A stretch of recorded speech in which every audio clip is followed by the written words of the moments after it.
स्वागत दोस्तों, आगे के साथ सामने यहाँ पर चलेंगे। सबसे पहले सबसे बड़ी घटना को बताएंगे दोस्तों। उत्तर प्रदेश के विधानसभा चुनाव को लेकर अखिलेश यादव ने आर पार वाली योजना का कर दिया ऐलान। दोस्तों बताएंगे एक दो नहीं बल्कि 40,000 रुपए देने वाले हैं अखिलेश यादव। डिटेल में अपडेट अब तक पहुंचाएंगे। और उत्तर प्रदेश के विधानसभा चुनाव के साथ साथ दोस्तों अखिलेश यादव अब गुजरात के दौरे पर निकलने जा रहे हैं। बताएंगे कब है राहुल गांधी के छात्रों की गूंज कार्यक्रम और किस तरीके का पूरा प्लान बना लिया गया है। इसी के साथ में चलेंगे एक और बड़ी अपडेट तब जहां पर राहुल के दबाव में झुके बीजेपी के मुख्यमंत्री और बदल दिया अपने फैसले को। दोस्तों एक करके चलेंगे आज की सारी बड़ी अपडेट, सारी बड़ी जानकारी अब तक पहुंचाएंगे। उससे पहले अगर आप भी मानते हैं कि उत्तर प्रदेश के विधानसभा चुनाव में समाजवादी पार्टी और कांग्रेस पार्टी की सरकार बनने से कोई नहीं रोक सकता, तो इस वीडियो को लाइक करके लाल बटन दबाकर चैनल को सब्सक्राइब करके बेल आइकन दबाकर कमेंट बॉक्स अपनी राय जरूर लिखकर बताएगा। दोस्तों ज्यादा से ज्यादा वीडियो को शेयर कीजिएगा। चलते हैं सबसे पहले सबसे बड़ी ब्रेकिंग न्यूज अपडेट की तरफ, जहां पर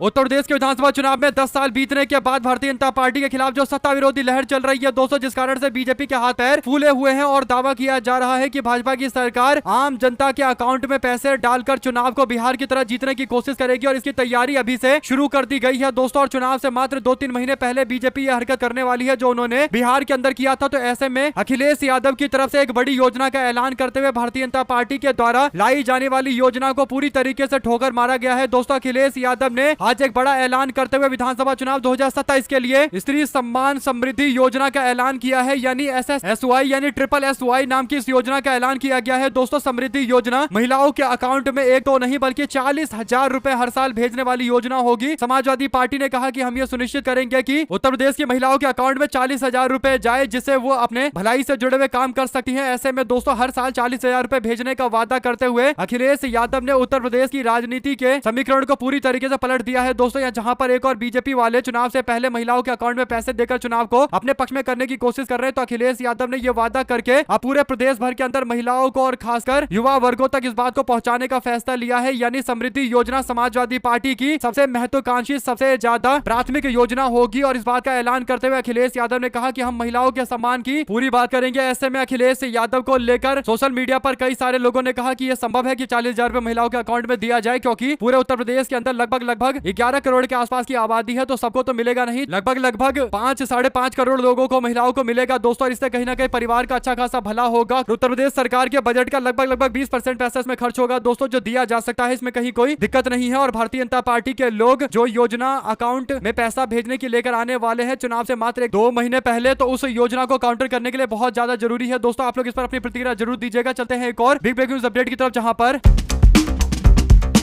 राहुल गांधी ने छात्रों की गूंज कार्यक्रम को देश भर के हर कोने कोने में करने का ऐलान किया था दोस्तों। ऐसे में राहुल गांधी के कार्यक्रम छात्रों की गूंज कार्यक्रम अब महाराष्ट्र के पुणे के बाद दोस्तों एक जगह और होगा, और वो है गुजरात। यानी गुजरात की तरफ राहुल गांधी रुख कर रहे हैं। गुजरात में भी 2027 के विधानसभा चुनाव होने वाले हैं। ऐसे में राहुल गांधी की छात्रों की गूंज कार्यक्रम अहमदाबाद के अंदर आयोजित कराई जाएगी और इसके लिए पूरी तैयारी कर ली गई है। नागपुर के अंदर भी सभा को लेकर डेट तय किया जा रहा है। तो नागपुर और अहमदाबाद कांग्रेस पार्टी का अगला 2 मुख्य टारगेट शहर रहेगा, जहां पर ज्यादा से ज्यादा संख्या में लोगों को एकजुट करके राहुल गांधी छात्रों से जुड़े मुद्दे उठाएंगे दोस्तों। हर छात्रों की गूंज कार्यक्रम के दौरान राहुल गांधी देश की आम जनता की आवाज उठाते हैं दोस्तों। ऐसे में पुणे के अंदर महिलाओं की आवाज उठाने के बाद अब राहुल गांधी अहमदाबाद के अंदर कौन से समाज वर्ग के लोगों की आवाज उठाएंगे, ये एक बड़ा सवाल रहेगा। लेकिन राहुल गांधी जा रहे हैं गुजरात, जिसकी इतनी तारीफ की जाए उतनी कम है दोस्तों। और अगर आप भी मानते हैं कि देश परिवर्तन के लिए बड़ी तेजी के साथ आगे बढ़ रहा है और गुजरात के अंदर राहुल गांधी की छात्रों की गूंज कार्यक्रम से कहीं ना कहीं एक बड़ा क्लियर मैसेज जाएगा देश भर के अंदर की राहुल गांधी बीजेपी के गढ़ में जाकर भाजपा को चुनौती दे रहे हैं। और गुजरात को लेकर कांग्रेस पार्टी के अभियान और ज्यादा तेज होंगे दोस्तों। पार्टी कार्यकर्ताओं में मैसेज जाएगा कि उनका नेता पूरे मामले पर जमकर लड़ाई लड़ने को तैयार है, तो पार्टी का एक एक कार्यकर्ता सड़कों पर उतरे और संघर्ष के लिए तैयार रहे। ऐसे में अगर आप भी मानते हैं कि उत्तर प्रदेश जिताने की जिम्मेदारी अखिलेश यादव और प्रियंका गांधी की है और गुजरात जिताने की जिम्मेदारी नेता प्रतिपक्ष राहुल गांधी की है, तो उनको पूरी ताकत झोंकनी चाहिए गुजरात के अंदर। और गुजरात में बीजेपी का किला ढहाने का मतलब ये होगा कि देश भर के अंदर बीजेपी को एकदम खत्म कर देने वाली बात। अगर आप भी मानते हैं कि गुजरात जैसे ही हारेगी बीजेपी, वैसे ही मोदी और शाह को लेकर बीजेपी के अंदर से यानी राष्ट्रीय नेतृत्व में सवाल उठने शुरू हो जाएंगे और नरेंद्र मोदी अमित शाह को पार्टी के अंदर से ही विरोध का सामना करना पड़ेगा। आप लोग अपनी राय जरूर लिखकर बताएगा। चलते हैं एक और बिग न्यूज अपडेट की तरफ दोस्तों, जहां पर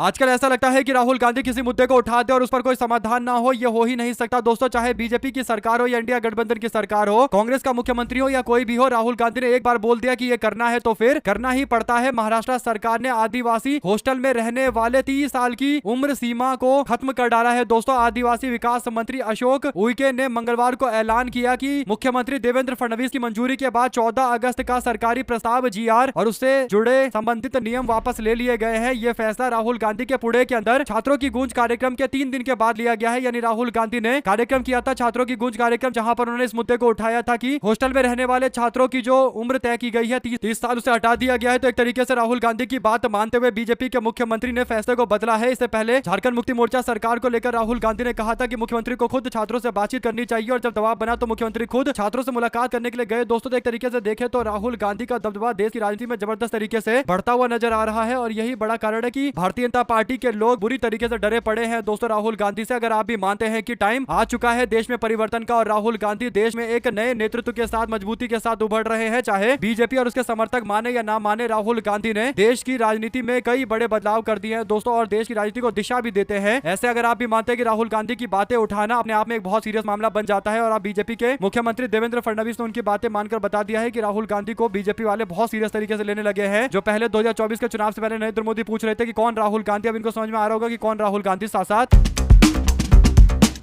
अखिलेश यादव से बार बार वंदे मातरम को लेकर मीडिया वाले सवाल पूछ रहे थे दोस्तों। इसके बाद अखिलेश यादव ने ऐसा जवाब दिया कि ये दोबारा अब नहीं आएंगे ऐसा सवाल पूछने के लिए। यानी भाजपा के एजेंडे पर नाचने वाले कुछ पत्रकार अखिलेश यादव से वंदे मातरम को लेकर कुछ उल्टा बुलवाने की कोशिश कर रहे थे, और प्रेस कॉन्फ्रेंस के दौरान बार बार पूछ रहे थे कि अखिलेश यादव जी आपका क्या कहना है, क्या कहना है। तो अखिलेश यादव ने इस पर जवाब देते हुए कहा कि हम पूरा का पूरा वंदे मातरम गा सकते हैं, तुम लोगों को नहीं आता होगा। यानी पत्रकारों से बोला कि तुम्हें नहीं आता होगा, अगर आता है तो वंदे मातरम गा कर दिखाओ। पत्रकार ने कहा कि सर नहीं आता। अखिलेश यादव ने कहा कि चलिए सुजलाम मलय शीतलाम इसके आगे आप गाइए। पत्रकार ने बोला कि सर मुझे नहीं आता। अखिलेश यादव ने कहा हद हो गई भाई, तुम सवाल पूछ रहे हो तुम्हें आता नहीं है। तो पत्रकार को उसी भाषा में जवाब देते हुए अखिलेश यादव नजर आ रहे हैं दोस्तों। यानी बीजेपी एजेंडा लेकर आती है और पत्रकार उसी एजेंडे को लूप में बना बनाकर घुमाने लगते हैं, यानी बीजेपी वाले नैरेटिव सेट करने लगते हैं दोस्तों। यही बड़ा कारण है कि अब अखिलेश यादव जानते हैं कि इनको कैसे जवाब देना है। अगर आप भी मानते हैं कि वंदे मातरम आ किसी को नहीं रहा है लेकिन बचाना सबको है, क्योंकि ये देश के अंदर राजनीति का एक बड़ा मुद्दा बन चुका है। अगर आप भी मानते हैं कि वंदे मातरम एक हथियार है जिसका इस्तेमाल अल्पसंख्यक समाज और समाज के उन वर्गों के खिलाफ किया जाएगा दोस्तों जो लोग इनकी विचारधारा के इर्द गिर्द नहीं रहते। ऐसे में अगर आप भी मानते हैं कि वंदे मातरम जिसको गाना है वो गाए, जिसको नहीं गाना वो नहीं गाए, जिसको 2 पैरा गाना है 2 गाए, जिसको 4 गाना है 4 गाए, जिसको 6 गाना है 6 गाए, जो करना है करे। ये थोपने वाली बात क्या होगी? देश के अंदर लोगों की भावनाएं, जो देशभक्ति की भावना या कुछ भी है वो अपने दिल से प्रकट होती है, वो किसी के ऊपर थोपा नहीं जा सकता। लेकिन कहीं ना कहीं वंदे मातरम के विवाद को आगे बढ़ाकर बीजेपी के लोग जानबूझकर विवाद खड़ा करने की कोशिश कर रहे हैं। चलते हैं एक और बड़ी अपडेट दोस्तों, जहां पर